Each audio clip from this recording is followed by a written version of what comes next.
Hello students, welcome to Magnet Brains. मैं रूपाली वर्मा।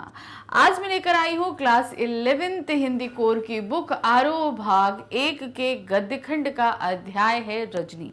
इसके multiple choice questions यानी कि बहुविकल्पीय प्रश्न लाई हूँ। तो ध्यान दीजिएगा, क्लास 11th में हमारे दो कोर्स चलते हैं।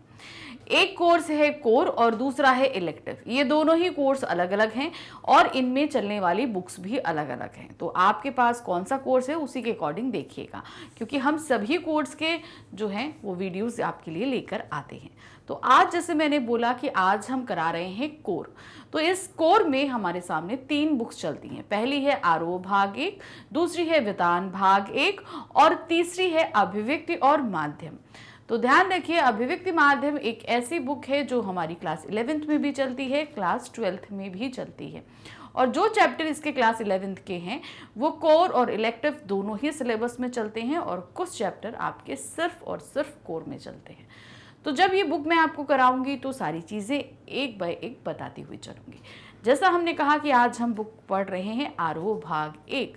तो ये बुक हमारी 2 खंडों में विभक्त है। जैसा कि साहित्य हमारा 2 खंड में विभक्त है, गद्य खंड काव्य खंड, उसी तरह ये बुक भी 2 खंडों में विभक्त है, गद्य खंड और काव्य खंड।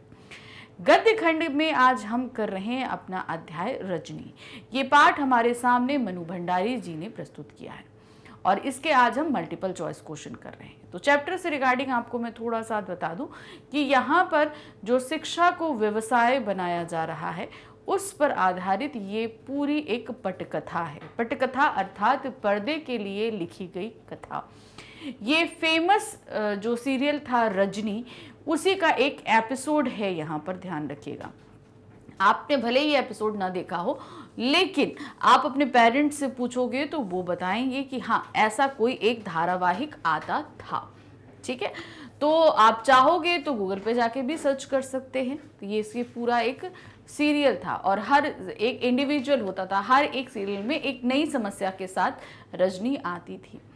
तो ये कहानी का हम आपको detail explanation, NCERT solution, most important question, complete chapter revision करा चुके हैं। आज हम कर रहे हैं मल्टीपल चॉइस क्वेश्चन यानी कि बहुविकल्पीय प्रश्न, जहां प्रश्न 1 रहेगा और 4 ऑप्शंस रहेंगे।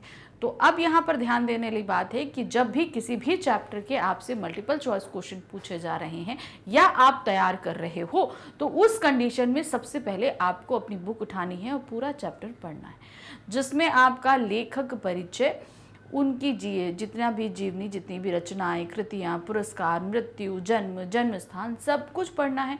उनकी जो भाषागत शैली, भाषागत विशेषताएं हैं उनको पढ़ना है। फिर उसके बाद में आपको पाठ परिचय देखना है और पूरा पाठ पढ़ना है, शब्दार्थ पढ़ने हैं, क्वेश्चन आंसर पढ़ना है। मतलब आप ये समझ लीजिए कि आपको बुक में सब कुछ पढ़ना है। तो जब आप सब कुछ पढ़ लोगे तो आप एक तरीके से पूरी तरीके से तैयार हो जाओगे किसी भी क्वेश्चन का आंसर देने के लिए। तो सबसे पहला प्रश्न है, रजनी ने किसे इशू उठाने के लिए कहा। अब जैसे ये था शिक्षा को व्यवसाय बनाने के आधार पर, अब ये चूंकि बहुत बड़ा इशू था तो किस चीज़ को उन्होंने बोला कि हाँ हमें इसका इशू बनाना चाहिए, इशू उठाना चाहिए। ये ऐसी बड़ी समस्या है कि जिसे उठाना चाहिए, सामने हमें सबके लाना चाहिए। तो रजनी ये किसको बोल रही है, हेडमास्टर को, डायरेक्टर को, पति को या संपादक को। तो उन्होंने ये बात बोली है संपादक को, यानी कि वो एक न्यूज़पेपर के पास गई थी ना बताने के लिए, तो उसके संपादक को बोलती हैं कि हमें इस इशू को सबके सामने लाना चाहिए, यानी कि इसे जब तक हम पेपर में पब्लिश नहीं करेंगे तो लोग इस चीज़ से अवगत नहीं हो पाएंगे। प्रश्न संख्या 2 है, पाठ किस विधा से संबंधित है, कौन सी विधा में लिखा गया है। मैंने अभी थोड़ी देर पहले आप लोगों को बताया है, कहानी, निबंध, एकांकी या पट कथा। तो ये कौन सी विधा में लिखा गया है, ये हिंदी गद्य साहित्य की विधा है, ध्यान रखिएगा। तो यहाँ पर जो है वो है पट कथा। पट, ये देखिए पट कथा यहाँ पर 2 शब्दों से बना हुआ है, एक है पट और दूसरा है कथा। पट मतलब होता है पर्दा, क्या होता है, पर्दा, और कथा मतलब होता है कहानी। तो सीधे सीधे क्या हो गया, पर्दे के लिए लिखी जाने वाली कहानी। तो समझ में आया। अब पर्दा क्या होता है, पर्दा या तो सिनेमा हुआ या टीवी हुआ। तो इन दोनों के लिए जो कहानी लिखी जाती है वो बाकी सबसे उनका, क्योंकि उसमें अलग अलग विधा होती है, क्योंकि पट कथा में क्या लगता है, दृश्य लगते हैं, अलग अलग अलग अलग दृश्य लगते हैं ना कि भाई एक सिचुएशन यहाँ शूट करी गई, दूसरी यहाँ शूट करी। ये तो जब आपने ये पार्ट पढ़ा होगा तो आपको समझ में आ गया होगा। पहला दृश्य कहाँ था? लीला के घर का था ना, लीला के घर का था। फिर उसके बाद दूसरा जो सीन लगा वो क्या कहते हैं, रजनी के घर का। तीसरा हेडमास्टर का वो। तो इस तरीके से कई सीन लगे थे ना, कई सीन लगे थे। तो इससे ये सीधे सीधे पता है कि पर्दे की जो कथा होती है वो दृश्यों में विभक्त होती है, और पट कथा का मतलब होता है पर्दे के लिए लिखी जाने वाली कहानी, क्योंकि इसमें संवाद होते हैं, कहाँ पर दृश्य शुरू हो रहा है, कहाँ खत्म हो रहा है, ये सब चीजें मेंशन होती है। इसलिए ये बाकी सभी विधाओं से अलग एक विधा होती है। प्रश्न संख्या 3 है, निर्देशक ने नई शिक्षा प्रणाली के लिए क्या ऑर्गेनाइज किया? जो नई शिक्षा प्रणाली, निदेशक जो शिक्षा निदेशालय से जो निदेशक हैं, उन्होंने क्या चीज ऑर्गेनाइज किया था निदेशक ने? प्रदर्शनी, सेमिनार, नुक्कड़ नाटक या संगीत सम्मेलन? तो उन्होंने ऑर्गेनाइज किया था एक सेमिनार अर्थात मीटिंग को ऑर्गेनाइज किया था। प्रश्न संख्या 4 है, रजनी को अपने घर में ही किसकी सुगंध आई?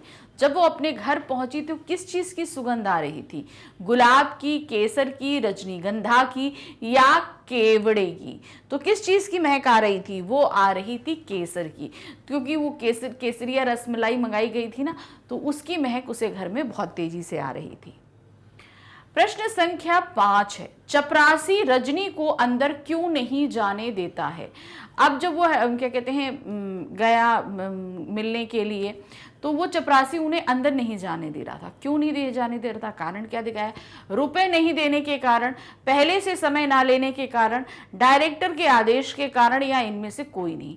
कारण ये था कि जब रजनी वहां आकर आके बैठी तो उसके बाद एक आदमी आया और वो पहले चला गया और रजनी बैठी रही, तो रजनी को बड़ी गुस्सा आई। तो उसने ध्यान दिया, तो उसने चपरासी को, जो बाद में आदमी आया था, उसने चपरासी को पैसे थमाए थे, इसलिए उसे अंदर रूम में जाने दिया था। और रजनी को इसलिए नहीं जाने दिया, क्यों? क्योंकि उसने पैसे नहीं दिए थे। वो सीधे सीधे अपना नाम लिख के दे देती है कि भाई अंदर दे देना, लेकिन वो पर्ची भी चपरासी अपने जेब में डाले रहता है, अंदर नहीं देता है। तो ये चीज देखकर रजनी बहुत गुस्सा भी होती है। प्रश्न संख्या 6 है, शिक्षा के क्षेत्र में फैली इस दुकानदारी को बंद होना ही चाहिए, ये कथन किसने कहा है? अब जो शिक्षा के क्षेत्र में जो दुकानदारी चल रही है, तो उसको कैसे बंद किया जा सकता है? कैसे? ये कथन किसने बोला था, है ना? ये कथन किसने कहा है? हेडमास्टर ने, डायरेक्टर ने, संपादक ने, या रजनी के पति ने? तो ये बात किसने बोली? ये बोली थी संपादक ने, क्योंकि संपादक के सामने जब रजनी ने वो सारी समस्या रखी तो उसने बोला कि हाँ भाई, ये समस्या है तो गंभीर और ये चीजें खत्म करनी चाहिए, क्योंकि ये एकदम सही नहीं है। प्रश्न संख्या 7 है, तो क्या दिया है? बोर्ड प्राइवेट स्कूल को मान्यता देने के बाद कितनी ग्रांट देता है? अब देखिए क्या है, जो प्राइवेट स्कूल हैं, हर लोग, जो लोग धनी होते हैं वो खोल लेते हैं, लेकिन इसके लिए इन्हें बोर्ड से मान्यता दिलानी पड़ती है। अब देखिए हर स्टेट का अपना एक बोर्ड होता है, एक सेंट्रल बोर्ड होता है। सेंट्रल बोर्ड आपका दिल्ली से ऑर्गेनाइज होता है, जहाँ पे आपका CBSE रहता है। फिर इसके अलावा और भी कई बोर्ड चलते हैं, जैसे आपके ICSE बोर्ड हो गया। इसके अलावा हर स्टेट बोर्ड अलग होते हैं, UP बोर्ड है, बिहार बोर्ड है, राजस्थान बोर्ड है ना, दिल्ली बोर्ड है। तो इस तरीके से एक बोर्ड, हर स्टेट का अपना एक बोर्ड होता है। तो यहाँ पर जैसे मान लीजिए किसी ने जो है वो बिहार में एक स्कूल खोला या राजस्थान में एक स्कूल खोला, राजस्थान में खोला, तो राजस्थान में अगर वो चाहता है कि सेंट्रल बोर्ड के द्वारा ऑर्गेनाइज हो, तो उसे ये मान्यता लेनी पड़ती है। कहाँ से? दिल्ली से जाकर उसे सेंट्रल बोर्ड से अपने स्कूल के लिए मान्यता प्राप्त करानी पड़ती है। उनके जो भी प्रोसीजर्स होते हैं वो सारे प्रोसीजर फॉलो करने पड़ते हैं। अब मान लीजिए उन्होंने राजस्थान में खोला, तो राजस्थान बोर्ड वो चलाना चाहते हैं, मतलब उसके अंदर जितनी भी पढ़ाई होगी वो राजस्थान के नॉर्म्स के अकॉर्डिंग होगी। तो उन्हें क्या है, उसी वहाँ के राजस्थान बोर्ड, जहाँ भी जिस भी सिटी में जो भी बोर्ड ऑफिस होगा वहाँ जाकर उन्हें सारे नॉर्म्स फॉलो करने होंगे और उसी के अकॉर्डिंग उनको वो मान्यता प्राप्त हो जाएगी। अच्छा, जब कोई बोर्ड कोई मान्यता देती है तो वो कुछ ग्रांट देती है, जिसको आप जिस देखते हो पैसे के तौर पे भी हो सकता है, कुछ नियम्स के तौर पे भी होता है। तो ये ग्रांट कितने % की होती है जो बोर्ड द्वारा दी जा रही है? 70%, 90%, 80% या 95%। तो ये जो ग्रांट दी जाती है वो 90% की होती है, जो बोर्ड द्वारा प्राइवेट स्कूलों को दी जाती है। अमित किसका पुत्र है? अब यहां पर पूछा गया है अमित किसका पुत्र है, तो शीला का, रजनी का, लता का या लीला का। तो ये कहानी कहां से शुरू हुई? अमित के मैथ्स में अच्छे मार्क्स नहीं आने के कारण। तो अमित मेन जो कैरेक्टर जिसकी वजह से ये समस्या उजागर हुई।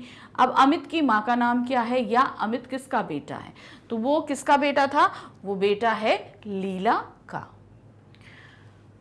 कौन अन्याय का डट कर मुकाबला करने की बात कहता है? किसने बोला है कि हमें अन्याय का डट के मुकाबला करना चाहिए? शीला, रजनी, पाठक या लीला? तो किसने ये बात बोली? ये बात बोली है रजनी ने, क्योंकि रजनी इस कहानी की मेन कैरेक्टर में है।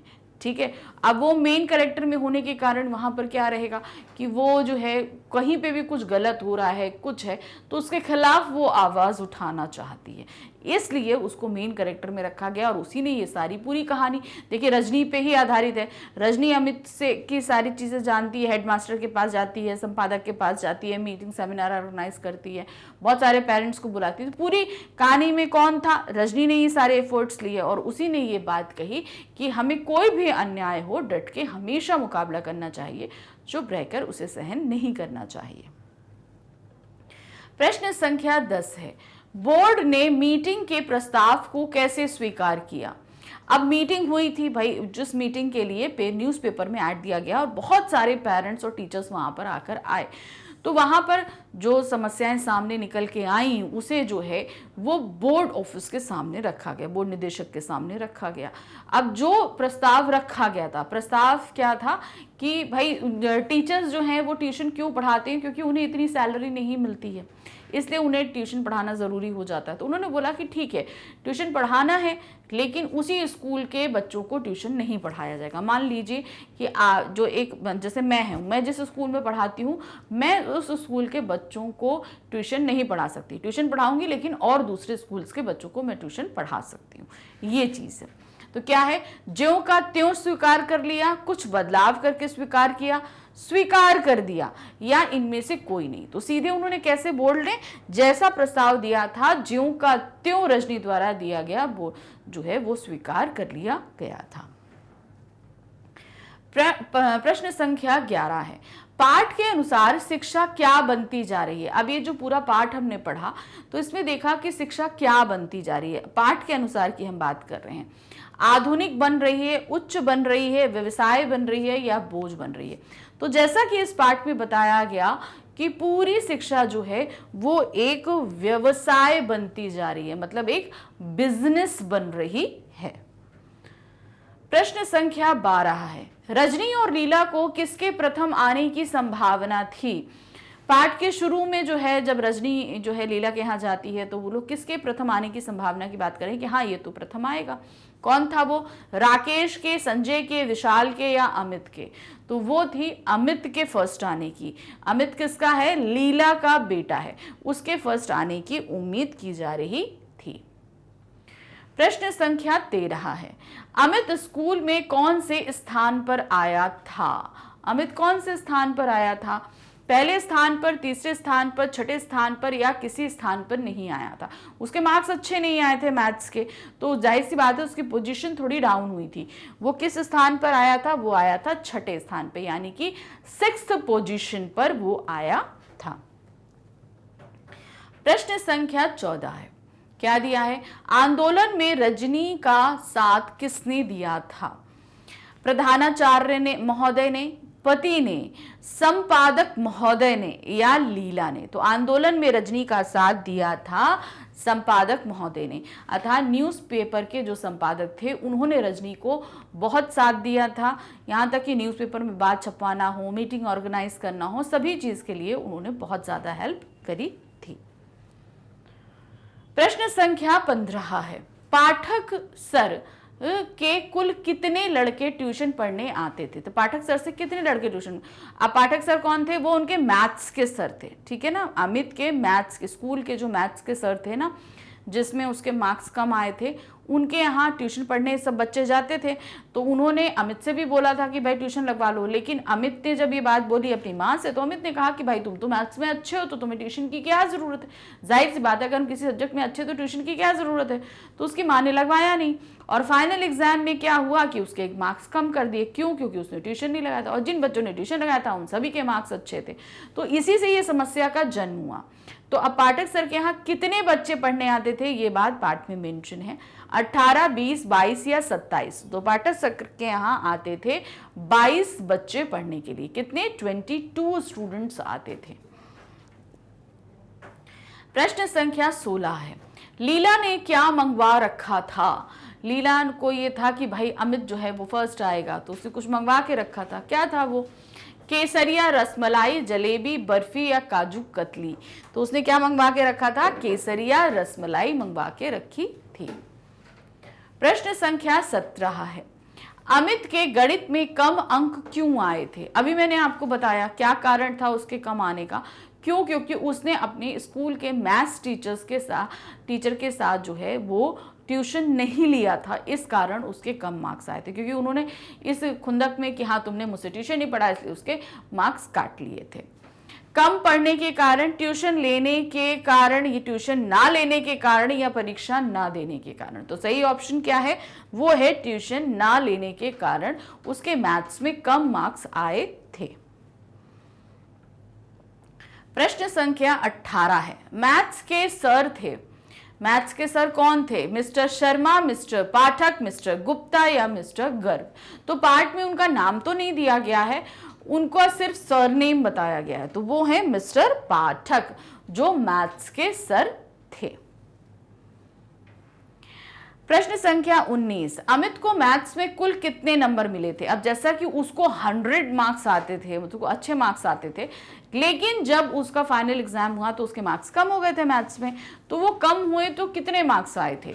70, 72, 74 या 76। तो क्या है? 70, 72, 74 या 76। तो उसके मार्क्स आए थे 72, यानी कि 72 मार्क्स आए थे।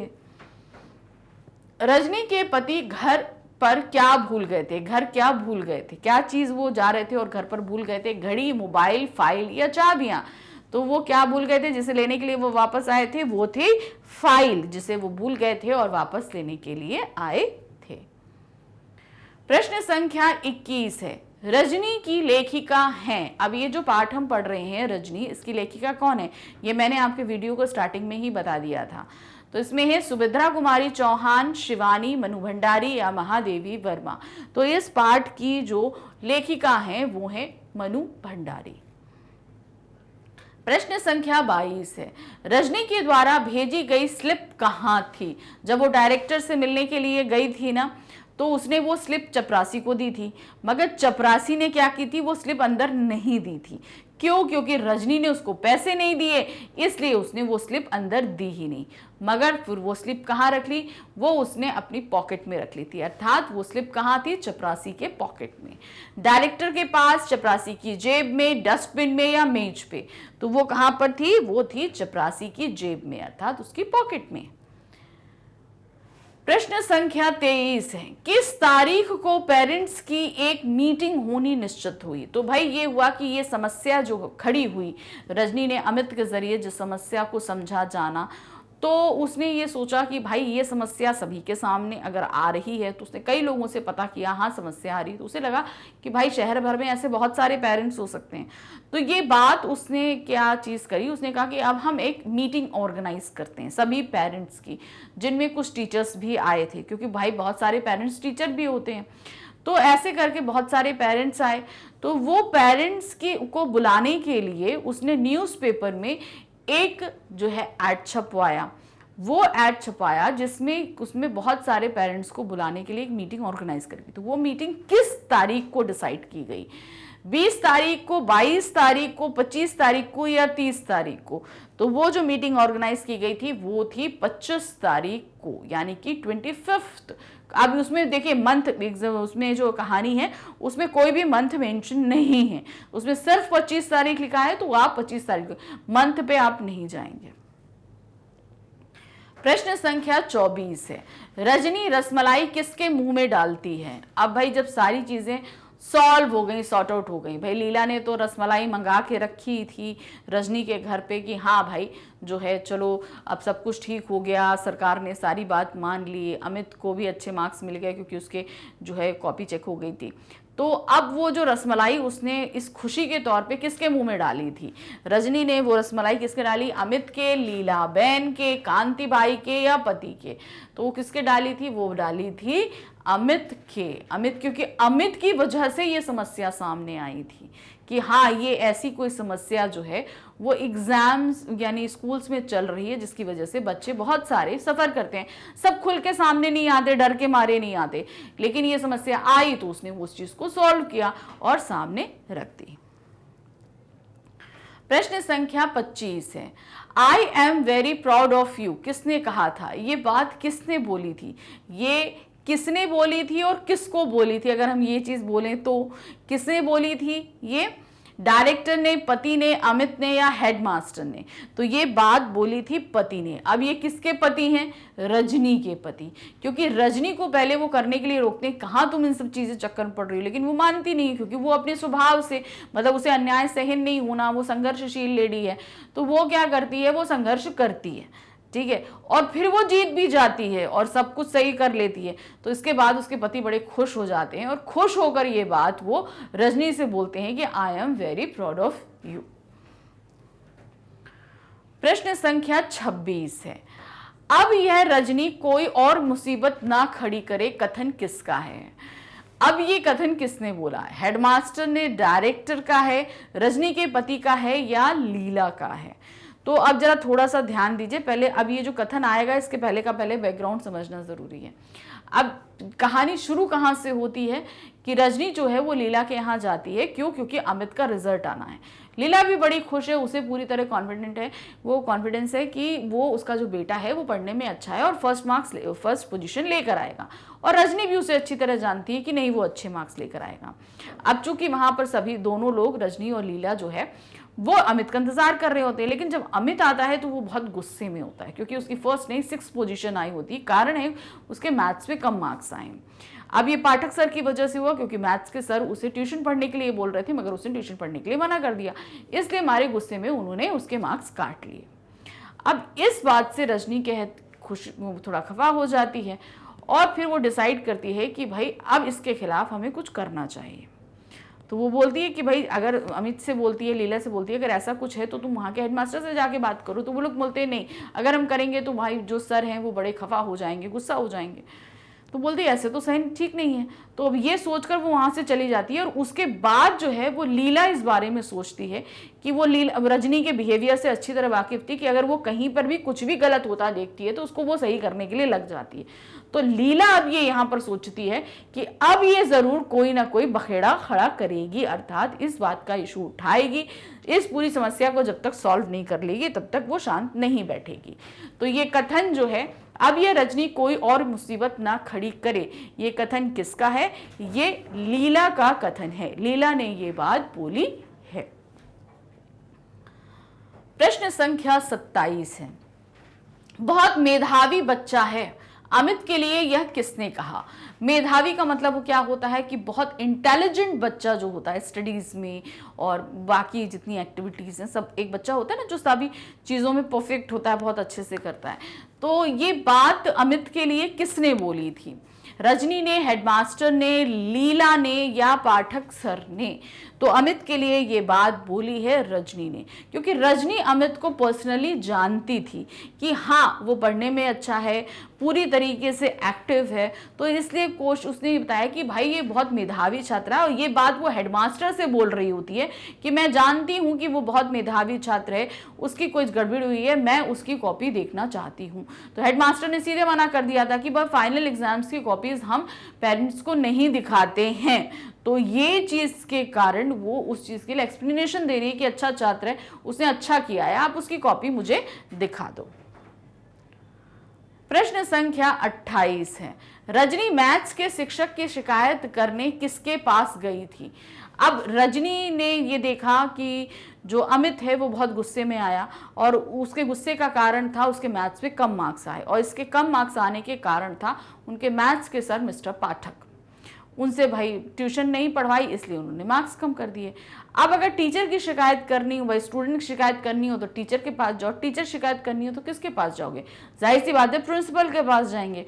तो वो कहाँ पर गई, वो प्रिंसिपल के पास गई, स्कूल के प्रिंसिपल के पास, अपने पति के पास, पुलिस के पास या संपादक के पास। तो सीधे सीधे सबसे पहले दूसरे दिन जो जब शिकायत करने के लिए गई तो स्कूल के हेडमास्टर अर्थात वहां के प्रिंसिपल। अब इसको अगर हेडमास्टर आएगा तो आप हेडमास्टर पे टिक कर दोगे, और अगर स्कूल का प्रिंसिपल, दोनों एक ही चीज है, प्रधानाचार्य, हेडमास्टर, प्रिंसिपल कोई भी आए तो आपको इसी पर टिक करना है। प्रश्न संख्या 29 है, रजनी का पति अखबार में किसकी तस्वीर देखता है। अब देखिए जब ये सारी समस्या हो गई तो अखबार में किसकी फोटो छपी थी जिसको देखकर उनका पति, रजनी का पति बहुत खुश हो जाता है। लीला की, शीला की, रजनी की या पाठक की, तो किसकी तस्वीर छपनी चाहिए आपके हिसाब से। भाई अगर आपने चैप्टर पढ़ा है तो आप तो तुरंत ही जान गए होंगे, और अगर यहाँ पर पूरे पाठ में जिसने समस्या को उठाया और जिसने इस पूरी समस्या को सॉल्व किया उसी की तस्वीर छपेगी। जाहिर सी बात है रजनी की तस्वीर छपी थी जिसे उसका पति देखकर बहुत ही खुश होता है। प्रश्न संख्या 30 है, चपरासी रजनी को अंदर क्यों नहीं जाने देता है। अब जैसे मान लीजिए हम अगर जाते हैं कहीं पर, तो अगर जैसे हम पहले आए हैं तो वहां जो अगर कोई प्यून बैठा होगा तो सबसे पहले क्या कहेगा कि भाई आप चले जाओ अंदर। अगर हम नहीं, हमसे पहले जो होगा तो उसको जाने देगा। अब ऐसा हो कि मैं बैठी हूं और मेरे बाद कोई आए उसे अंदर भेज दे और मुझे नहीं भेजे तो मुझे गुस्सा आएगी ना। तो वही चीज रजनी के साथ हुआ, रजनी बैठी थी मगर वो चपरासी उसको अंदर नहीं जाने दे रहा था। अब ना जाने देने का कारण क्या था, रुपए नहीं देने के कारण, पहले से समय ना लेने के कारण, डायरेक्टर के आदेश के कारण, या उपरोक्त में से कोई नहीं। कारण ये था कि रजनी के बाद जो आदमी आया था उसको रजनी से पहले इसलिए भेजा क्योंकि उस आदमी ने चपरासी को पैसे दे दिए थे और रजनी ने पैसे नहीं दिए इसलिए उसको अंदर नहीं जाने दिया, उसको वहीं पर बैठाल कर रखा था। प्रश्न संख्या 31 है, क्या दिया है, कौन अन्याय का डट कर मुकाबला करने की बात कहती है। किसने बोला है कि किसी भी तरह का अन्याय हो तो हमें डटकर सामना करना चाहिए। पाठ पढ़ के अभी तक तो हमें समझ में आ गया है, तो किसने ये चीज बोली थी, शीला ने, रजनी ने, पाठक ने या लीला ने। तो ये बात किसने बोली थी, ये बात बोली थी रजनी ने, क्योंकि रजनी का जो स्वभाव है वो अन्याय विरोधी है। कहीं पर भी अन्याय होते देखेगी तुरंत वो जो है उसके खिलाफ जाती है, संघर्ष करती है, लड़कर जीतती भी है, जैसा कि इस पटकथा में बताया गया है। उसका कैरेक्टर जो है, उसका जो स्वभाव है, तो उसके हिसाब से ये बात बोली किसने है, रजनी ने। प्रश्न संख्या 32 है, रजनी किस प्रकार की नारी है। अब देखिए यहां पर आ गया कि अब उसके व्यक्तित्व के बारे में बताया गया, जैसा कि पाठ में मेंशन नहीं है। वो किस तरीके की नारी है ये चीज पाठ में मेंशन नहीं की गई है, लेकिन हम पूरा कैरेक्टर पढ़ने के बाद तो उसके कैरेक्टर के बारे में समझ सकते हैं ना। तो क्या ऑप्शन दिया गया है, संघर्षशील, अन्याय की विरोधी, निर्भीक, उपरोक्त सभी। तो जब हमने ये कहानी पढ़ी तो हमने ये देखा कि वो किसी भी चीज के लिए संघर्ष करना जानती है, अन्याय बिल्कुल सहन नहीं करती और डरती किसी से नहीं है। तो यहां पर सीधे सीधे क्या हो गया ऑप्शन, वो है उपरोक्त सभी। ये सभी क्वालिटी उसके अंदर निकल कर आती है, ये इस तरह की नारी है। प्रश्न संख्या 33 है, रजनी किससे कहती है कि 7th क्लास के अमित सक्सेना की मैथ्स की कॉपी देखना चाहती हूँ। वो किसके पास गई थी और किससे उसने बोला था कि मैं 7th क्लास के अमित सक्सेना की कॉपी देखना चाहती हूँ। तो जब उसे ये समस्या पता चली थी तो सीधे किसके पास गई थी, पहले तो वो अमित से और लीलाबेन से कहती है कि समस्या को उठाओ उजागर करो, वो लोग नहीं करते हैं। तो फिर वो कहाँ गई, वो गई क्लास टीचर से कहा, उसने हेडमास्टर से कहा, मैथ्स के टीचर से कहा, या उपरोक्त में से किसी से नहीं कहा। उसने किसने कहा था, वो हेडमास्टर के ऑफिस गई थी, वहाँ पर उसने ये बोला कि भाई हम इस बच्चे की कॉपी देखना चाहते हैं कि मुझे ऐसा लग रहा है गड़बड़ी है। तो उन्होंने सीधे मना कर दिया था कि भाई हम एग्ज़ाम जो होते हैं उनकी कॉपी हम पेरेंट्स को नहीं दिखाते, फाइनल एग्जाम्स की खास तौर से नहीं दिखाते, ये बात उन्होंने बोली थी। प्रश्न संख्या 34 है, रजनी अमित की समस्या को लेकर सर्वप्रथम कहाँ जाती है। अब जो ये समस्या उजागर हुई, इसको लेकर वो सबसे पहले कहाँ पहुंची थी। भाई समस्या किसकी थी, अमित की। ये समस्या बनी कैसी, मिस्टर पाठक मैथ्स के सर की वजह से। तो अब जाहिर सी बात है इसकी शिकायत कहाँ जाएगी, वो जाएगी हेडमास्टर के पास, शिक्षा निदेशक के पास, अभिभावक के पास या संपादक के पास। तो ये समस्या लेकर वो किसके पास गई, वो सीधे सीधे गई हेडमास्टर के पास में, यानी कि प्रिंसिपल के पास में गई थी। प्रश्न संख्या 35 है, यानी कि 35। अमित कैसा छात्र है, ये बात कहाँ पर बोली गई थी, ये बात रजनी ने बोली थी। तो कैसा छात्र है वो, कमजोर, मेधावी, बुरा या उपरोक्त में से कोई नहीं। तो रजनी ने कैसे बोला था कि अमित एक मेधावी छात्र है, यानी कि वो पढ़ने लिखने में हर चीज में काफी अच्छा है। तो उसके इतने कम मार्क्स आए, इस चीज के लिए मैं सोच नहीं सकती, इसीलिए मैं 7th क्लास के अमित सक्सेना की कॉपी देखना चाहती हूँ। तो सही क्या है, अमित कैसा छात्र है, वो है मेधावी छात्र है।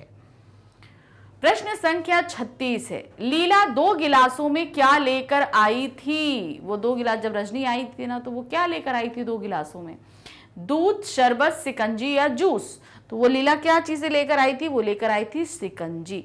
क्योंकि रजनी तो वहां पर क्यों आई थी, क्योंकि उससे लीला के साथ मार्केट जाना था। उसने बोला कि हाँ भाई मार्केट तो जाना है, लेकिन अमित आता होगा, उसका रिजल्ट है। तो फिर वो लोग रुक जाते हैं, अमित के रिजल्ट का इंतजार करने लगते हैं। तो लीला क्या लेकर आ जाती है, शिकंजी की, चलो बैठकर पिया जाए। प्रश्न संख्या 37 है, रसोई से हाथ पोंछते हुए कौन निकलती है। अब कौन था जो हाथ पोंछता हुआ निकला। रजनी जब पहला दृश्य लगा था, जो हमने पटकथा जब हमारी शुरू हुई, तो जो पहला दृश्य लगा था, तो वहां पर क्या था कि रजनी जो है वो अपने पड़ोस में लीला के घर जाती है। मतलब वहां पर जो है लीला रसोई में काम कर रही है, बेल बजती है, तो जो है एक लेडी घर में काम करने वाली, उसने दरवाज़ा खोला।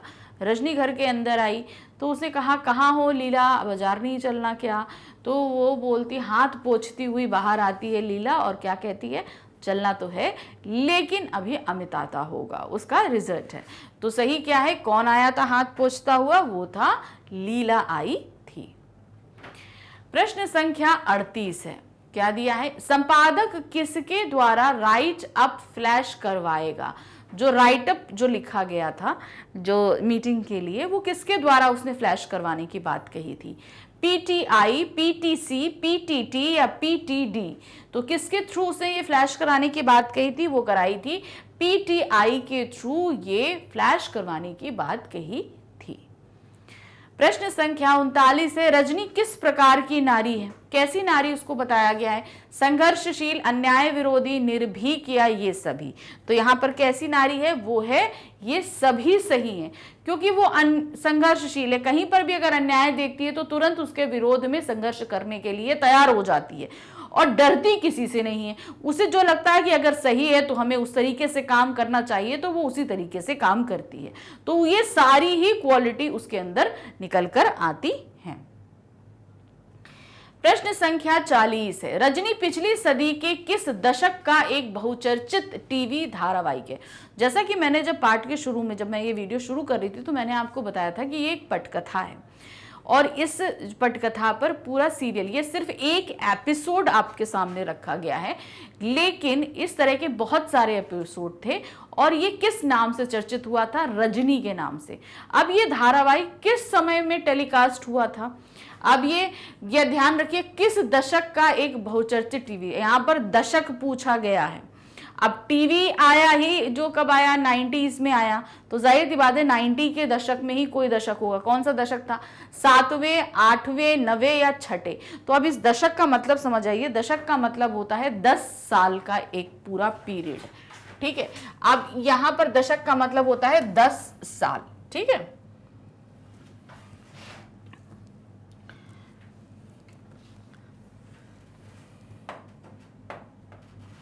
यहां पर दशक का मतलब हुआ 10 साल। ये चीज आपके समझ में आ गई, ये पूरा चीज होती है। अब जैसे इन्होंने 7वें दशक बोला, तो 7वें दशक में क्या साल आएगा, देखिए आपको यहां पर आ जाएगा 70, ठीक है। ये आएगा आपका, अगर हम 90s की बात कर रहे हैं, टीवी 90s में आया, तो ये 7वें दशक में आएगा 1970 से लेकर 1979 तक का, ठीक है, 1979 तक का, 1979 तक का आया।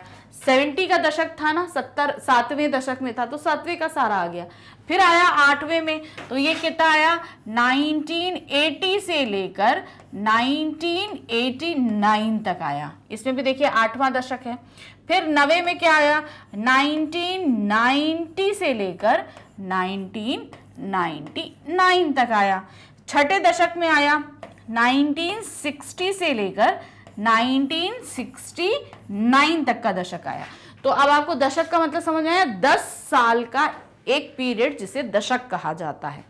अब चूंकि 7वें में बोला तो 1970 से 79 के बीच में है। अब ये सीरियल कब शुरू हुआ था, ये 90s के दशक में आया था, ये याद रखिए। 90 के जो नवा दशक था वो, तो इसको आपको, जैसे आप लोग सुनते होंगे 70 के दशक की बात है, 80 के दशक की बात है, तो ये 80 या 90 या क्या कहते हैं, छठवें जो दशक आप सुनते हो, ये इस तरीके का पीरियड होता है। तो यानी कि 90 के, यानी कि 1990 से लेकर 99 के जो दशक रहा, उसके बीच में ये धारावाहिक आया करता था।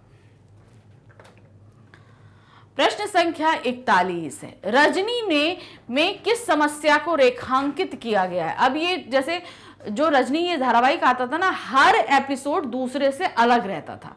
मतलब कैसे होता है ना, जैसे आजकल के धारावाहिक चलते हैं, हाँ ये समस्या चल रही कंटिन्यू चलती, नहीं, इसमें जो समस्या उठी उसी एपिसोड में खत्म हो गई, दूसरे एपिसोड में जो उठी वो खत्म हो गई। मतलब एक एपिसोड दूसरे एपिसोड से बिल्कुल जुदा होता था। हर एपिसोड में एक समस्या उठाई जाए और उसका सोल्यूशन किया जाए। रजनी यही करती थी हर एपिसोड में। तो ये एपिसोड जो पटकथा हमारे इस पूरी बुक में आया है, जो चैप्टर है, इसमें कौन सी ऐसी समस्या है जिसको उजागर किया गया है। पहला है आर्थिक समस्या, दूसरा सामाजिक समस्या, तीसरा राजनीतिक समस्या, चौथा है शिक्षा के व्यवसायीकरण की समस्या। तो यहां पर इस पूरे सीरियल में जो समस्या उठाई गई है वो है शिक्षा का व्यवसायीकरण की समस्या। प्रश्न संख्या 42 है, आपने तो इसे बाकायदा आंदोलन का रूप ही दे दिया है। रजनी से यह कथन कौन कहता है? किसने ये बोला कि तुमने ये समस्या जो है एक आंदोलन का रूप दे दिया है? ये उसके पति ने बोला, शिक्षा निदेशक ने बोला, संपादक ने बोला, या अमित के माता पिता ने बोला? ये बात उससे बोली थी इस संपादक महोदय ने, यानी कि जिसके पास ये समस्या लेकर के गए, भाई ये समस्या है, मुझे एक मीटिंग ऑर्गेनाइज करनी है पेरेंट्स की, तो उसके लिए पूरा एक विज्ञापन छपवाना है। तो ये सारी चीजें फ्लैश करवाने के लिए संपादक के पास गई। तो संपादक ने ही उससे बोला कि आपने इस समस्या को तो पूरा एक आंदोलन का रूप दे दिया। क्यों? क्योंकि जब वो पेपर में छप जाता है तो बहुत सारी तादाद में वहां पे पेरेंट्स आते हैं इस मीटिंग में भाग लेने के लिए।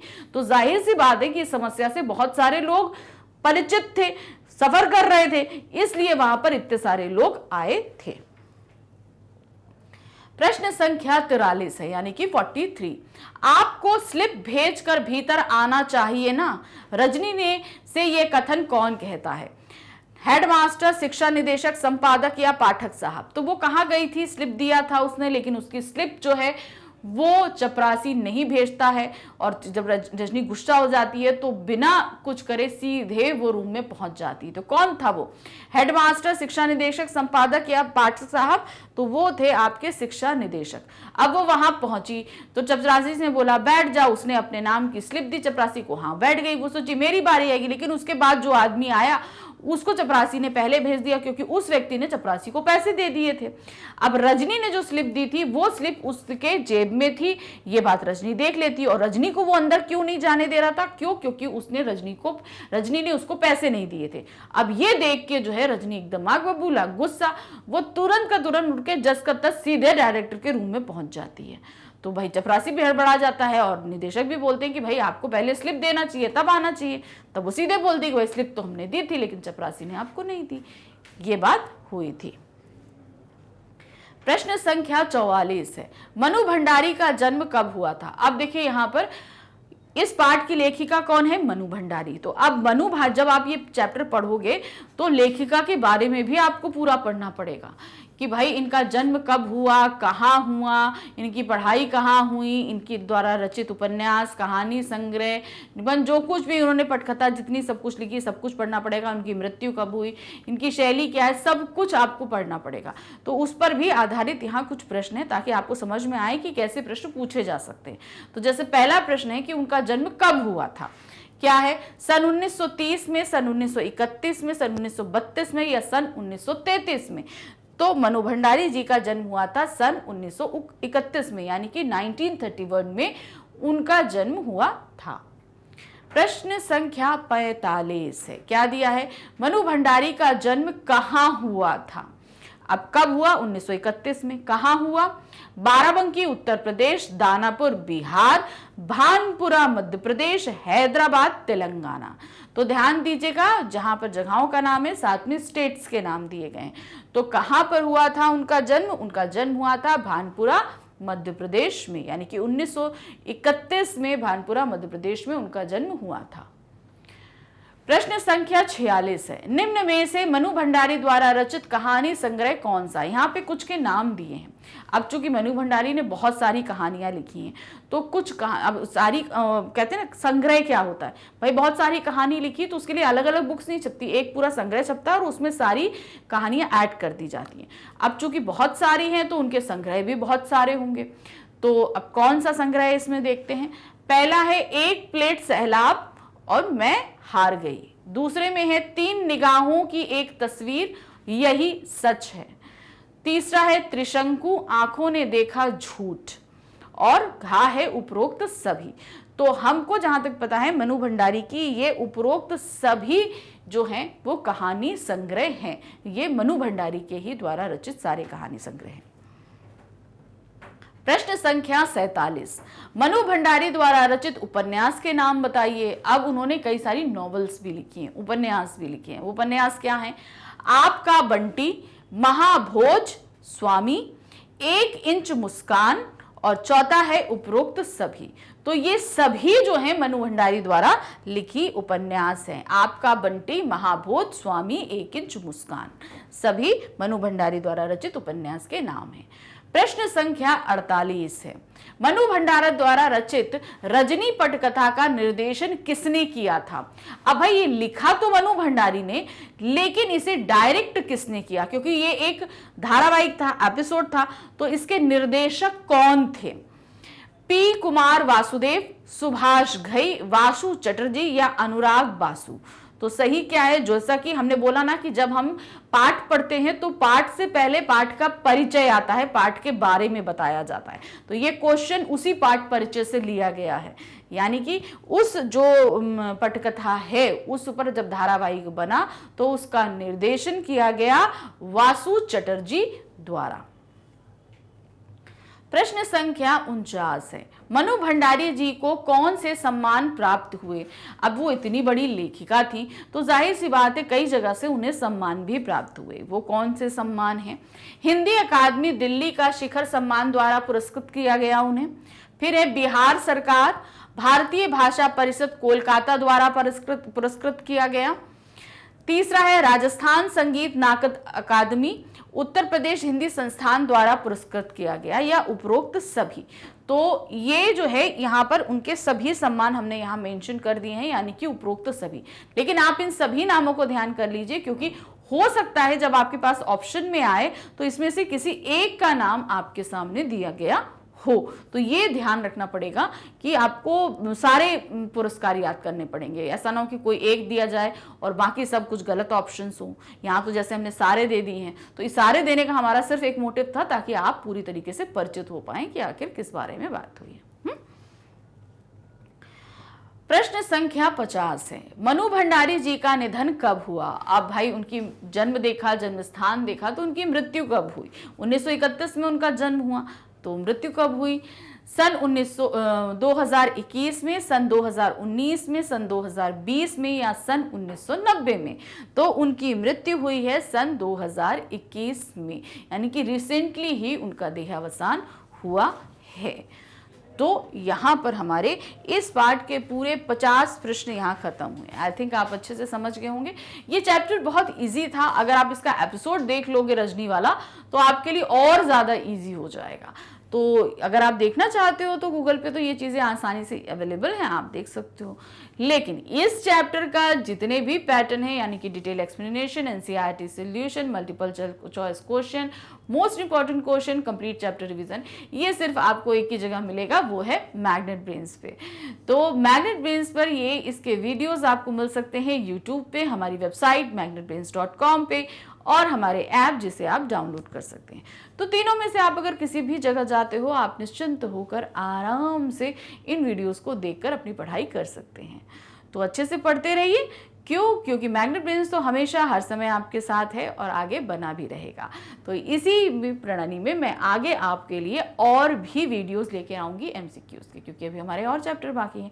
तो मिलते हैं नेक्स्ट वीडियो में हम मल्टीपल चॉइस क्वेश्चंस के साथ में। Thank you for watching, bye bye.